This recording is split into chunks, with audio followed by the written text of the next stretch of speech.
আপনারা এখানে জড়ো হয়েছেন মিয়া নুরুদ্দিন উপর দীর্ঘ বছর পরে নিজের মাটিতে নিজের মাতৃভূমিতে পদার্পণ উপলক্ষে। আমি মনে করি শরীয়তপুরবাসীর জীবনে এই দিনটি একটা গুরুত্বপূর্ণ দিন। এই নুরুদ্দিন অপু আকাশ থেকে ভেসে আসে নাই, এই নুরুদ্দিন অপু মাটি ফুঁড়ে আসে নাই, এই নুরুদ্দিন অপু লড়াই সংগ্রামের মধ্য দিয়ে জীবন বাজি রেখে বারবার মৃত্যুর হাত থেকে ফিরেছে। আজকে আপনাদের সন্তান আপনাদের মাঝে ফিরে এসেছে। মিয়া নুরুদ্দিন অপু পারত দীর্ঘ বছর জেল না কাটতে, সে চাইলে তার উপর রক্ত ধরত না, কিন্তু দলের প্রশ্নে, দেশের প্রশ্নে, তারেক রহমানের প্রশ্নে তার উপর এত অত্যাচার করার পরেও একটি শব্দ বিএনপির বিরুদ্ধে, তারেক রহমানের বিরুদ্ধে তার কাছ থেকে আদায় করতে পারে নাই।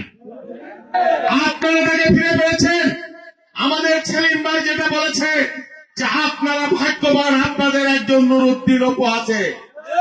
আমরা বিশ্বাস করি আগামী দিনে এই শহীদপুরের 3টি আসনে আজকে যে গণজাগরণ সৃষ্টি হয়েছে অপুর আগমনের মধ্য দিয়ে, সেই গণজাগরণের মধ্য দিয়ে আগামী নির্বাচনে বিপুল ভোটে শরীয়তপুরের 3টি আসনে ধানের শীষ বিজয় অর্জন করবেন।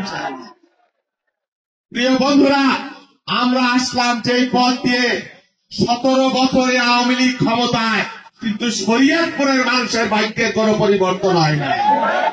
আমি আপনাদের কথা দিচ্ছি আগামীতে আপনাদের ভোটে বিএনপি যদি ক্ষমতায় চাইতে পারে, তারেক রহমান ইনশাআল্লাহ প্রধানমন্ত্রী হবে এবং মিয়া নুরুদ্দিন অপুর নেতৃত্বে এই শরীয়তপুরে উন্নয়নের বন্যা হবে ইনশাআল্লাহ। তারেক রহমানের যে দক্ষিণ হস্ত, তারেক রহমানের সবচাইতে বিশ্বাসযোগ্য যে মানুষ, সেই মানুষটাকে পেয়ে নিশ্চয়ই আপনারা আগামী দিনে গর্ববোধ করতে পারবেন। শরীয়তপুরের মানুষ গর্ববোধ করবে, শরীয়তপুরের ভাগ্যের পরিবর্তন হবে, যুবকদের চাকরি হবে, কৃষক তার অধিকার পাবে, ইনশাআল্লাহ অবকাঠামো উন্নয়ন হবে। এই আশাবাদ ব্যক্ত করে সবাইকে ধন্যবাদ জানিয়ে আজকের মতো আমি কথা শেষ করছি। বেগম খালেদা জিন্দাবাদ, তারেক রহমান জিন্দাবাদ, শহীদ প্রেসিডেন্ট জিয়াউর রহমান অমর হোক, মিয়া নুরুদ্দিন অপু জিন্দাবাদ, জিন্দাবাদ, জিন্দাবাদ।